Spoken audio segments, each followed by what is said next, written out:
Hello friends, તો આજે આપણે મેથીના ગોટા એકદમ સોફ્ટ અને જાળીદાર બનાવીશું.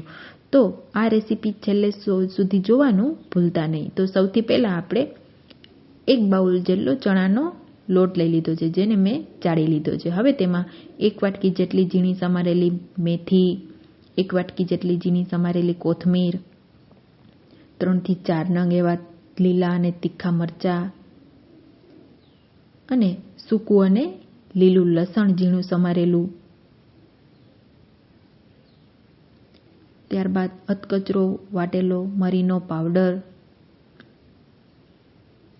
અડધી ચમચી જેટલો હિંગ પાવડર અને સ્વાદ અનુસાર નમક એડ કરી દઈશું. ત્યારબાદ આપણા ભજીયા એકદમ સોફ્ટ બને તેના માટે 1 ચમચી જેટલી ખાંડ એડ કરીશું અને ખાવાનો સોડા અડધી ચમચી જેટલો લઈ લેશું. હવે આપણે તેમાં પાણી એડ કરીને આપણે બધાને બરાબર મિક્સ કરી લેશું.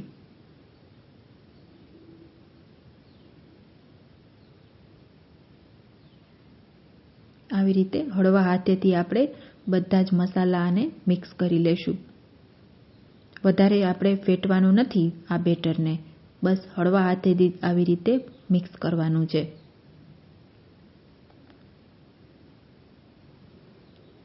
જો વધારે ફેટશો તો આપણા ભજીયા એકદમ સોફ્ટ નહીં બને, જેથી કરીને આપણે હળવા હાથેથી જ આવી રીતે બધા બરાબર મસાલાને મિક્સ કરી લેશું. તમે જોઈ શકો છો આપણું બેટર એકદમ સરસ તૈયાર થઈ ગયું છે. હવે આપણે તેમાં 1 લીંબુનો રસ એડ કરીશું, જે આપણે ઉપરથી જ એડ કરવાનો છે, જેથી કરીને આપણા ભજીયા એકદમ જાળીદાર બનશે. તો ફરીથી તેને આપણે બરાબર મિક્સ કરી લેશું અને સાઈડમાં આપણે તેલને પણ ગરમ થવા મૂકી દઈશું. હવે આપણે આપણા ગોટાને તેલમાં જ પાડી લેશું. આવી રીતે બધા જ ગોટાને તેલમાં પાડી લેશું અને તેલ આપણે એકદમ મીડિયમ જ રાખવાનું છે. જો વધારે તેલ ગરમ હશે તો આપણા ભજીયા એકદમ લાલ થઈ જશે, જેથી કરીને આપણે ગેસની ફ્લેમને પણ સ્લો જ રાખીશું ને બધા જ ગોટાને આપણે આવી રીતે પાડી લેશું.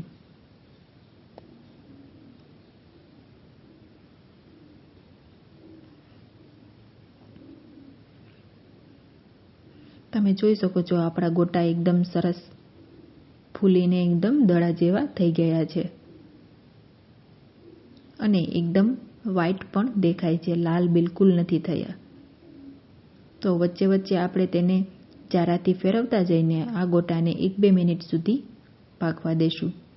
ગોટામાં વધારે વાર નથી લાગતી, બસ 1-2 મિનિટમાં પાકી જાય છે.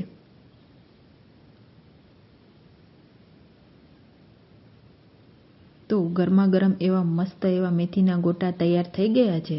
તમે જોઈ શકો છો આપણા મેથીના ગોટા એકદમ સરસ જાળીદાર અને સોફ્ટ બન્યા છે.